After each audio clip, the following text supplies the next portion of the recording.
What's the biggest mistake each of you made when you're first starting out in real estate, the first 12 to 24 months? I'll go first. I'll give you a second to think about that, Chris. We built a self-storage facility from the ground up. The first big mistake is that we made a $1.7 million budget and spent $2.3 or $2.4 million to build it. That sucked. We had to have a lot of cash. Luckily, we had a business that was spitting some out. And luckily, our LPs understood and ponied up another 20% more money than what they had at first. But that sucked. Luckily, our bankers worked with us. Huge learning lesson, huge mistake. Then we decided to double down on construction, and we tried to get two more big self-storage facilities permitted to build, one in Cortland, New York, and one in Utica, New York, both of which failed at the permitting stage. We spent $200,000, 2 years of my time. I went to 25 plus town meetings. One of them changed the zoning halfway through our process. We'd spent all this money. We had done all these things. They changed the zoning because the people in town didn't want a self-storage facility where it was permitted to be. The other one, we had a big subterranean issue with the land, and it was an old landfill that we didn't know about. And when we did our test holes, it was mush,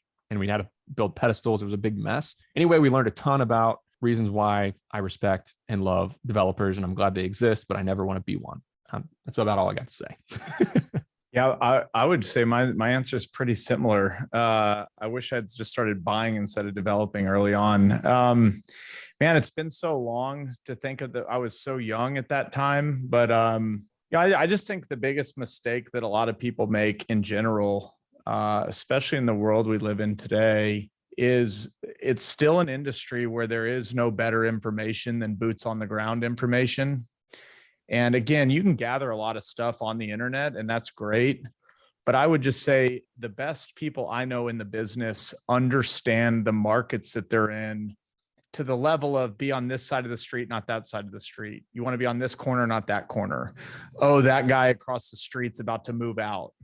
And you can only find that out from talking to brokers on the market, I call walking the street, sitting sitting at dinners with brokers over long periods of time. And so I'll give it just a more broader answer is, sure, there's a lot of things you can get on the internet to maybe help give you a quick yes or no on whether you should spend time on a deal.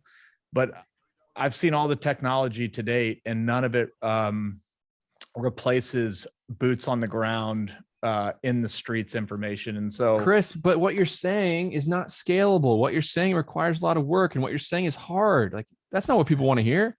People want to hear that real estate is just Chris Powers sitting in Dallas playing golf while his team just goes and buys and does all this successful stuff. They don't want to hear that it actually requires a lot of freaking hard work that doesn't scale.